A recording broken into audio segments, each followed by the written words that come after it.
ایک میں مایوسی اور غم کی انتہا۔ وہ دنوں میں ہی مہینوں کی بیمار نظر آنے لگی تھی۔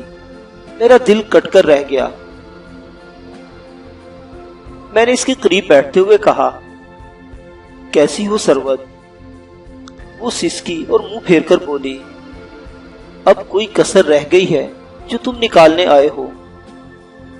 کیوں؟ کیا ہوا؟ میں نے حیران ہو کر پوچھا۔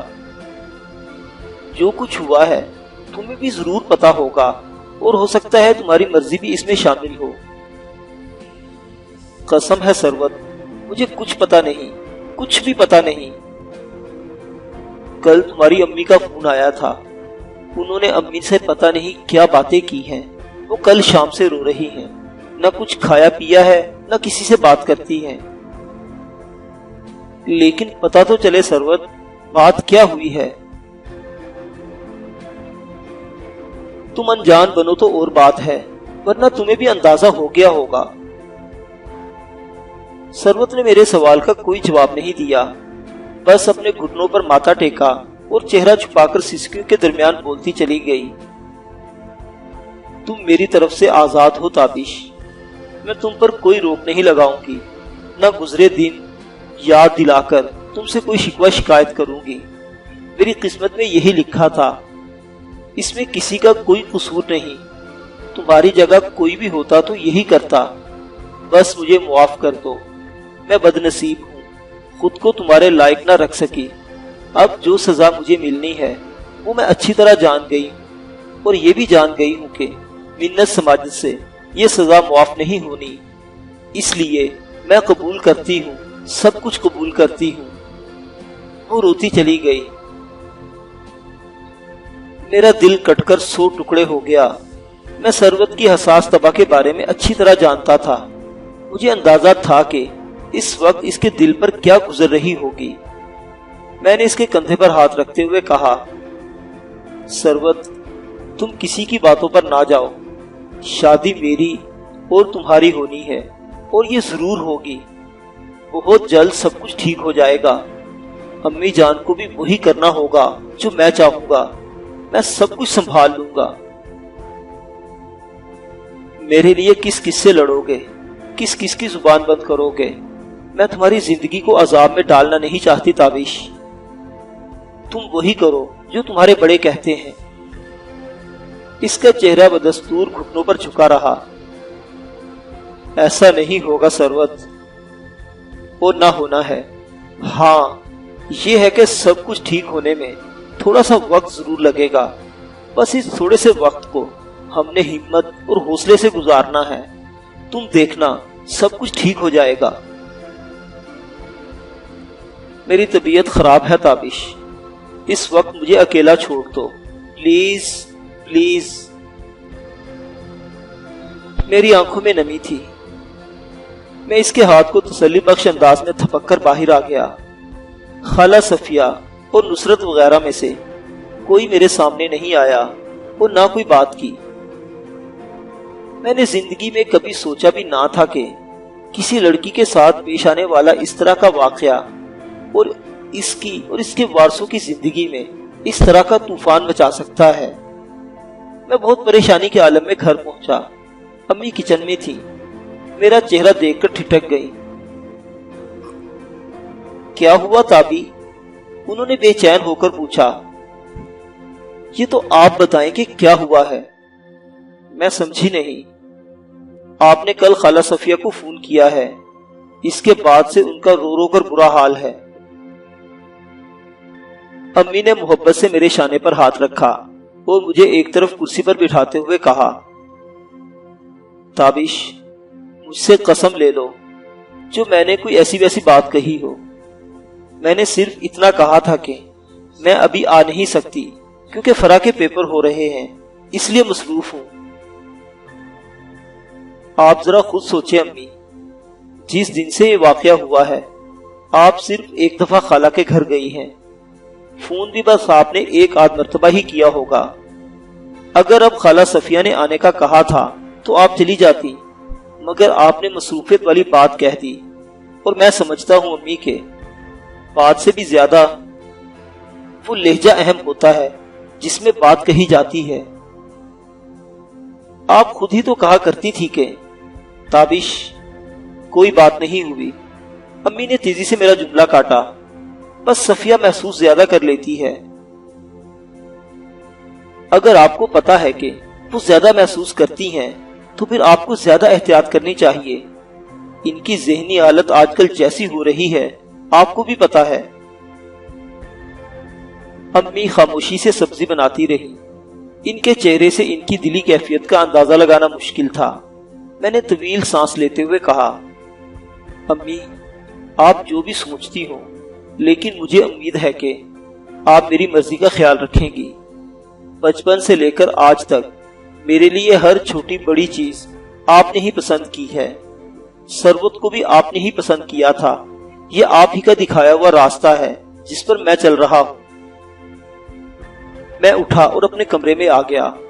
میرے بیڈ پر اخبار پڑا تھا۔ اس میں پھر سیٹھ سراج کے مفرور صاحبزادے اور ثروت کے بارے میں ایک مختصر خبر موجود تھی۔ خبر کے آغاز میں ہی یہ خیال آرائی موجود تھی کہ متاثرہ کن لڑکی سے کی دوستی ماضی میں واجی سے بھی ہے۔ میرا جی چاہا کہ اس اخبار کو جلا دوں اور اس کے ساتھ ہی اس دفتر کو بھی جہاں سے یہ اخبار شائع ہوا ہے۔ پتہ نہیں کچھ نام نہاد صحافی شرفا کی پگڑیاں اچھالنے کے لیے اتنے مستعد کیوں ہوتے ہیں۔ میں سوچنے لگا کہ اگر اس اخبار والی کی اپنی بیٹی یا بہن کے ساتھ اس طرح کا واقعہ پیش آیا ہوتا تو کیا پھر بھی وہ اسی طرح کی سرخیاں جماتا؟ میں نے اخبار پھاڑ کر ایک طرف پھینک دیا۔ امی جان تو ایسا نہیں کر سکتی تھی۔ یقیناً یہ چچا کا کام ہی تھا جو اتنے اہتمام سے یہ اخبار میرے بیڈ پر رکھا گیا تھا۔ کمرہ بند کر کے میں بے قراری سے ٹہلنے لگا۔ ثروت کی ستی ہوئی صورت بار بار آنکھوں کے سامنے آ رہی تھی۔ چند ہی روز میں وہ کملایا ہوا پھول ہو گئی تھی۔ گزرے ہوئے 2 سالوں کا ایک ایک لمحہ میرے تصور میں چمکنے لگا۔ پہلی دفعہ میں نے ثروت کو پورے دھیان سے شادی کی ایک تقریب ہی میں دیکھا تھا۔ اس تقریب میں امی جان بھی اسے خاص نظروں سے دیکھا اور پھر میرے لیے منتخب کر لیا۔ خالہ صفیہ اور بھی خالو عثمان وغیرہ سے بات ہوئی اور دونوں طرف سے ہاں ہو گئی۔ منگنی کی چھوٹی سی تقریب کا ارادہ تھا مگر وہ باوجود ٹلتا رہا۔ دراصل دونوں گھرانے ایک دوسرے کے اتنے قریب آ گئے تھے کہ اس قسم کی کسی تکلف کی ضرورت ہی محسوس نہیں ہوئی۔ شروع میں ہمارے درمیان کچھ جھجک تھی، پھر عید کے موقع پر میں نے ثروت کو ایک خوبصورت عید کارڈ بھیجا۔ ثروت نے بھی فرا کے ذریعے مجھے کارڈ ارسال کیا۔ اس کے بعد کبھی کبھی فون پر ہماری مختصر بات ہونے لگی۔ ثروت عام گرل کالج کی طرح ایکسٹرا شوخ نہیں تھی۔ اس کی گفتگو میں ایک طرح کا وقار اور رکھ رکھاؤ تھا۔ اس کا یہی انداز مجھے زیادہ اچھا لگا۔ وہ اپنی عمر سے زیادہ دانائی اور سمجھ بوجھ رکھتی تھی۔ وہ خداداد ذہانت کی مالک تھی۔ انگلش اور اردو کی بے شمار شاعری اسے زبانی یاد تھی۔ دھیرے دھیرے فون پر ہماری گفتگو بے تکلف ہوتی گئی۔ پھر کبھی کبھی ہم گھر سے باہر بھی ملنے لگے۔ ہمارا ٹھکانہ زیادہ تر شیزان ہوٹل یا شاہراہ قائد اعظم کا ایک آئس کریم بار ہوتا تھا۔ ثروت ایک دھیمی لیکن مسلسل بارش کی طرح میری ذات میں سرایت کرتی چلی گئی۔ ہم نے سرما کی سنہری دوپہروں، بہار کی خوشبودار شاموں اور گرما کی چاندنی راتوں میں ایک ساتھ بہت سے خواب دیکھے۔ کبھی کبھی تو ہم مستقبل میں اس قدر کھو جاتے کہ اپنے گھر کا ڈیزائن اور اندرونی آرائش کی تفصیلات طے کرنے لگتے۔ یہ جیسے کل ہی کی آوازیں تھیں جو میرے کانوں میں گونج رہی تھی۔ ہم ریسٹورنٹ کے پرسکون ماحول میں بیٹھے تھے۔ میں نے کہا، مجھے ٹی وی لاؤنجز وغیرہ میں ذرا سا گہرا رنگ پسند ہے۔ اس معاملے میں میری پسند تھوڑی مختلف ہے۔ ٹی وی لاؤنج یا کامن روم میں مجھے ایپل وائٹ بڑا اچھا لگتا ہے۔ اس کے ساتھ ہلکے سبز پردے ہوں اور فرنیچر میں بھی اس کلر کا ٹچ ہو۔ لیکن یار، یہ ہلکا رنگ گندا بڑی جلدی ہو جاتا ہے، خاص طور سے ٹی وی لاؤنج میں۔ تو بندہ ذرا احتیاط کر لے۔ وہ چائے کی چسکی لے کر مسکرائی۔ بندہ تو احتیاط کر لیتا ہے اور کرے گا بھی، لیکن بچوں کا کیا کیا جائے؟ یہ تو چند ہفتوں بلکہ دنوں میں گلگاریاں کر دیتے ہیں۔ میں نے معنی خیز لہجے میں کہا۔ اس کے چہرے پر شفق کا رنگ لہرا گیا۔